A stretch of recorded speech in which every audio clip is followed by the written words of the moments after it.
नमस्कार दर्शक बंधु आपण को आम चैनल को स्वागत।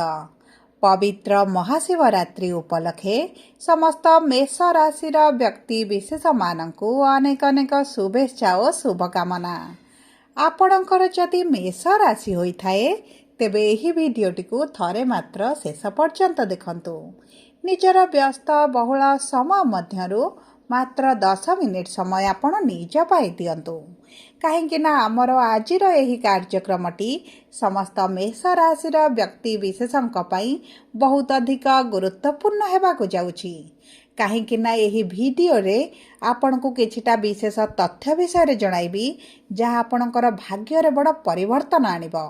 देखंतु आपणक मेष राशि रे ही महाशिवरात्रि दिन बुध शुक्र सूर्य एवं आपणक राशिर स्वामी मंगल आसुचंती आपणकर त्रिकोणर भावकु जोठारे राहुंक सहित विराजमान करी आपणक जीवन रे आनिबे बड़ परिवर्तन एवं एही परिवर्तन आपणकर केउ क्षेत्र गुडी को अधिक प्रभावित करिबो ताहा एही वीडियो रे विस्तृत भाव रे छोट छोट डिटेल र सहित आपण मानकु जणाइबी। ताहा सहित सबुठारु बड़ कथा हेउची एही महाशिवरात्रि दिन देवगुरु बृहस्पतिंकर चलनार मध्य हेबो गोटे बड़ परिवर्तन जहाँ आपणकर भाग्य सहित आपणक आर्थिक स्थिति को मध्य बदलाई देबो।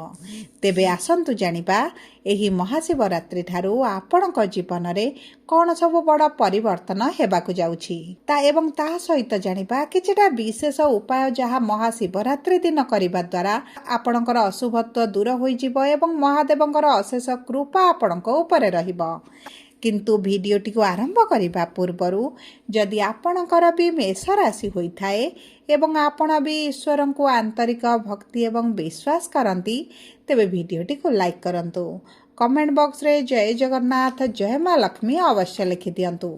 ता सहित आम सह जोगाजोग करिबा पई वीडियोर मध्य भागरे एक व्हाट्सएप नंबर टी दिया जाइछि जो नंबर साहाय्य आपण आम सह जोगाजोग करी निजर नूतन कुंडली प्रस्तुत करि परिबे, कुंडली विश्लेषण कराई परिबे किंबा आपणकर चाकरी विवाह व्यवसाय प्रेम संपर्क शिक्षा स्वास्थ्य को नहीं किछि समस्या रहिछि ताहार सहजरे एवं स्वल्प मूल्य रे समाधान करि परिबे।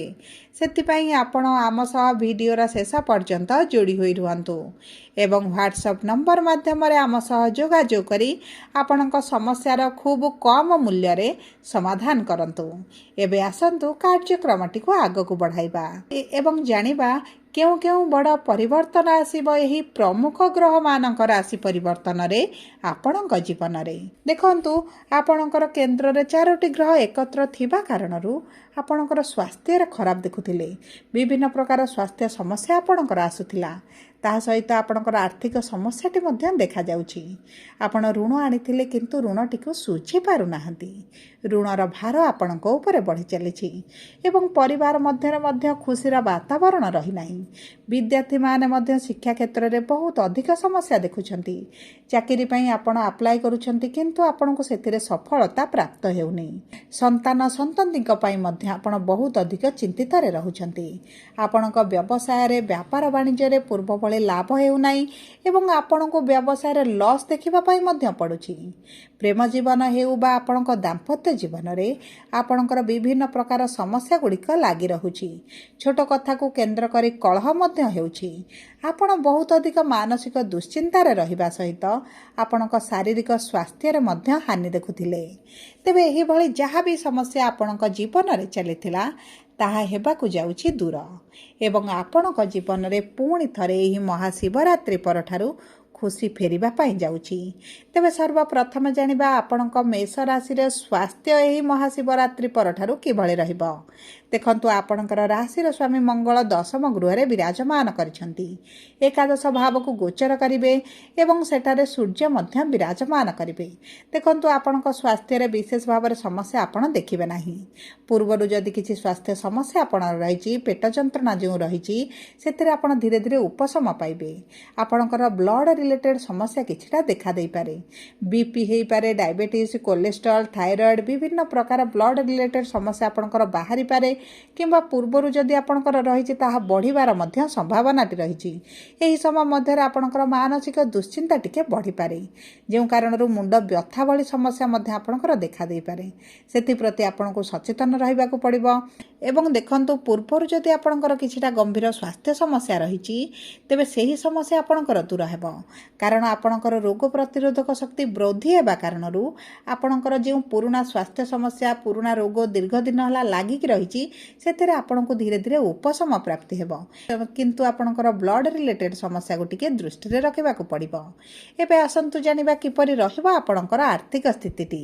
ଦେଖନ୍ତୁ ଆପଣଙ୍କର ଅର୍ଥର ଗୃହର ସ୍ୱାମୀ ହେଉଛନ୍ତି ଶୁକ୍ର, ଯେ ଆପଣଙ୍କର ଏକାଦଶ ଗୃହରେ ମିତ୍ରଙ୍କ ଭାବରେ ଏବଂ ମନସ୍କାମନା ପ୍ରଫିଟ୍ର ଭାବରେ ବିରାଜମାନ କରିବେ, ଯେଉଁ କାରଣରୁ ଆପଣଙ୍କର ଆର୍ଥିକ ସ୍ଥିତିରେ ମଜବୁତି ଆସିବ। ଆପଣଙ୍କର ପୂର୍ବରୁ ଯଦି ଲୋନ୍ ରହିଛି କରଜ ରହିଛି ତାହା ଶୁଝିବା ପାଇଁ ସକ୍ଷମ ହୋଇଯିବେ।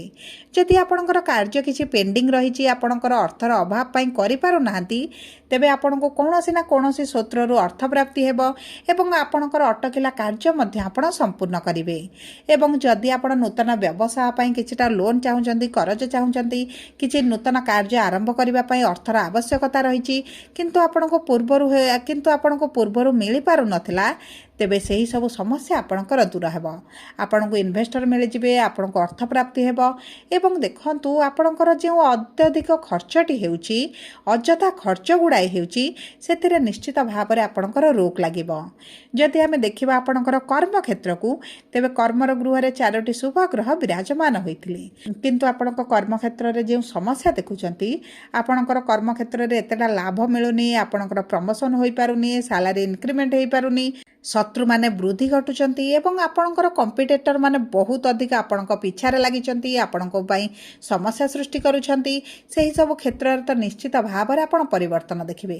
ଦେଖନ୍ତୁ ଆପଣଙ୍କର ସାଲାରୀରେ ଇନକ୍ରିମେଣ୍ଟ ହେବ, ଆପଣଙ୍କର ପୋଷ୍ଟରେ ପରିବର୍ତ୍ତନ ହେବ, ଆପଣଙ୍କର ଯଦି କିଛି ନୂତନ କିମ୍ବା ଆପଣ ଯଦି କିଛି ଚାକିରିରେ ପରିବର୍ତ୍ତନ ଚାହୁଁଥିଲେ ତାହା ମଧ୍ୟ ଆପଣ କରିପାରିବେ। ଅଧିକ ଦରମା ସହିତ ନୂତନ ଚାକିରିର ସୁଯୋଗ ମଧ୍ୟ ଆପଣଙ୍କୁ ପ୍ରାପ୍ତ ହେବ। ଦେଖନ୍ତୁ ଏହି ସମୟଟି ହେଉଛି ଆପଣଙ୍କର ପରିବର୍ତ୍ତନର ସମୟ। ତା ସହିତ ଗୁରୁ ଆପଣଙ୍କର ତୃତୀୟ ଭାବରେ ଥିବାରୁ ଆପଣ ଯଦି ଅନଲାଇନ୍ ରିଲେଟେଡ୍ କିଛି କାର୍ଯ୍ୟ କରୁଛନ୍ତି ତେବେ ଆପଣଙ୍କୁ ଆକାଶ ଛୁଆଁ ସଫଳତା ମଧ୍ୟ ପ୍ରାପ୍ତ ହେବ।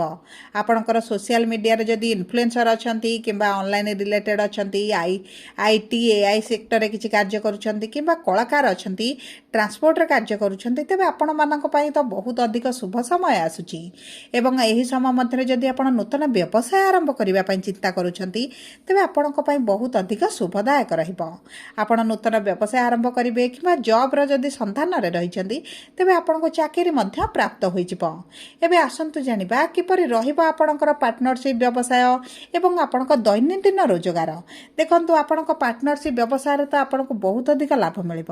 ପୂର୍ବରୁ ଯେଉଁ ଲସ୍ରେ ଚାଲିଛି ଅର୍ଥ ବୁଡ଼ିଗଲା ଭଳି ଲାଗୁଛି ଏବଂ ଆପଣଙ୍କ ବ୍ୟବସାୟଟି ଏତେ ଆପଣଙ୍କୁ ଇମ୍ପ୍ରୁଭ୍ ଦେଉନି, ଆପଣଙ୍କୁ ଲାଭ ଦେଉନଥିଲା ତେବେ ଆପଣଙ୍କୁ ନିଶ୍ଚିତ ଭାବରେ ଲାଭ ପ୍ରଦାନ କରିବ। ଏବଂ ଦେଖନ୍ତୁ ଆପଣଙ୍କ ଦୈନନ୍ଦିନ ରୋଜଗାରରେ ମଧ୍ୟ ବୃଦ୍ଧି ଘଟିବ। କୌଣସି ନା କୌଣସି ମାଧ୍ୟମରେ ଆପଣଙ୍କୁ ଅର୍ଥ ପ୍ରାପ୍ତି ହୋଇଯିବ। ଏବେ ଆସନ୍ତୁ ଜାଣିବା କିପରି ରହିବ ଆପଣଙ୍କର ଶିକ୍ଷା, ପ୍ରେମ ସମ୍ପର୍କ ଏବଂ ସନ୍ତାନର ଯୋଗ। ଦେଖନ୍ତୁ ଶିକ୍ଷା କ୍ଷେତ୍ରରେ ତ ଆପଣଙ୍କର ଯେଉଁ ପାଠରେ ମନ ଲାଗୁନଥିଲା, ପାଠ ମନେ ରହୁନଥିଲା ଏବଂ ଆପଣଙ୍କ ପରୀକ୍ଷାରେ ଆପଣଙ୍କୁ ଏତେଟା ଶୁଭ ଫଳ ପ୍ରାପ୍ତି ହେଉନଥିଲା, କେତୁ ଆପଣଙ୍କର ପଞ୍ଚମ ଗୃହରେ ବିରାଜମାନ ହୋଇଥିବାରୁ ଏହିଭଳି ଛୋଟ ଛୋଟ ସମସ୍ୟା ଆପଣଙ୍କର ଦେଖାଯାଉଥିଲା।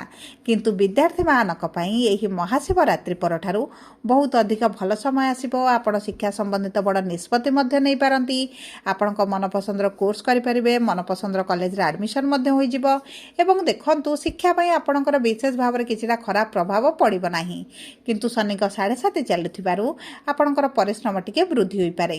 ଯଦି ଆମେ ଦେଖିବା ଆପଣଙ୍କର ପ୍ରେମ ସମ୍ପର୍କକୁ ତେବେ ପ୍ରେମ ସମ୍ପର୍କରେ ଆପଣଙ୍କର ମନମାଳିନ ମତଭେଦ, ଛୋଟ ଛୋଟ କଥାକୁ ନେଇ ଝଗଡ଼ା, ଅସନ୍ତୋଷ ଯେଉଁ ରହୁଥିଲେ ସେହି ସବୁ ସମସ୍ୟାର ଆପଣଙ୍କର ସମାଧାନ ହୋଇଯିବ।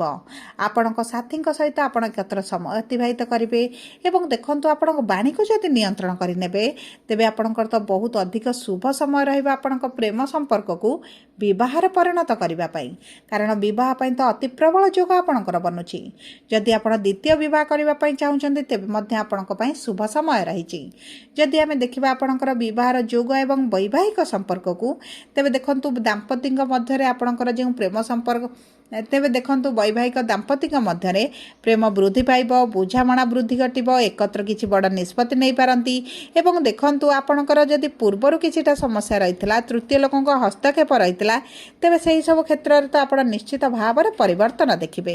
ଏବଂ ତା ସହିତ ଦେଖନ୍ତୁ ଆପଣଙ୍କର ଯଦି କିଛି ଦେଖନ୍ତୁ ଆପଣଙ୍କ ସାଥୀଙ୍କ କ୍ୟାରିୟରରେ ମଧ୍ୟ ଆପଣ ଗ୍ରୋଥ ଦେଖିବେ।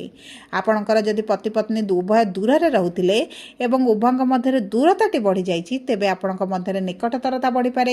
ଆପଣଙ୍କ ସାଥୀ ଆପଣଙ୍କ ପାଖକୁ ଫେରିବାର ମଧ୍ୟ ସମ୍ଭାବନାଟି ରହିଛି। ଏବେ ଆସନ୍ତୁ ଜାଣିବା ବିବାହର ଯୋଗ ବିଷୟରେ। ଦେଖନ୍ତୁ ବିବାହ ପାଇଁ ଆପଣଙ୍କର ପ୍ରବଳ ଯୋଗ ବନୁଛି। ଆପଣଙ୍କର ପୂର୍ବରୁ ଯେଉଁ ବିବାହର ମନପସନ୍ଦର ପ୍ରସ୍ତାବ ଆସୁନଥିଲା, ବିବାହ ହୋଇପାରୁନଥିଲା, ଅଚାନକ ବିବାହ ଭାଙ୍ଗି ଯାଉଛି, କିମ୍ବା ଆପଣଙ୍କ ବନ୍ଧୁଙ୍କ ତରଫରୁ ବିବାହର କିଛିଟା ଇମ୍ପ୍ରୁଭମେଣ୍ଟ ଆସୁନି, ଆପଣଙ୍କର ବହୁତ ଦୀର୍ଘ ଦିନ ହେଲା ବିବାହ ପାଇଁ ଆପଣ ଚେଷ୍ଟା କରୁଛନ୍ତି କିନ୍ତୁ ବିଫଳତା ଦେଖୁଛନ୍ତି, ତେବେ ଆପଣଙ୍କର ଚିନ୍ତା କରିବାର କୌଣସି ଆବଶ୍ୟକତା ନାହିଁ।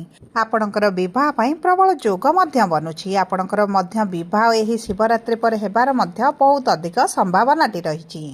ସବୁ ପରେ ଦେଖନ୍ତୁ ଅଶୁଭତ୍ୱକୁ ଦୂର କରି ଶୁଭାଶୁଭ ଫଳକୁ ବୃଦ୍ଧି କରିବା ପାଇଁ ଆପଣ ପ୍ରତିଦିନ ମଙ୍ଗଳଙ୍କର ବୀଜ ମନ୍ତ୍ର ପାଠ କରନ୍ତୁ। ଶନିଙ୍କ ମନ୍ଦିରରେ ସୋରିଷ ତେଲର ଦୀପଟିଏ ଜାଳନ୍ତୁ, ହନୁମାନ ଚାଳିଶା ପାଠ କରନ୍ତୁ ଏବଂ ତାହା ସହିତ ଏହି ମହାଶିବରାତ୍ରି ଦିନ ପ୍ରାତଃ ସମୟରେ ଗଙ୍ଗା ଜଳ ଟିକେ ଜଳରେ ମିଶାଇ ସ୍ନାନ କରନ୍ତୁ ଏବଂ ମହାଦେବଙ୍କ ମନ୍ଦିରରେ ଜଳ ଅର୍ପଣ କରିବା ସହିତ ଯଦି କିଛି ମିଶ୍ରି ନେଇ ଭୋଗ କରନ୍ତି, ପୂଜା କରନ୍ତି, ତେବେ ଆପଣଙ୍କ ପାଇଁ ଶୁଭ ରହିବ।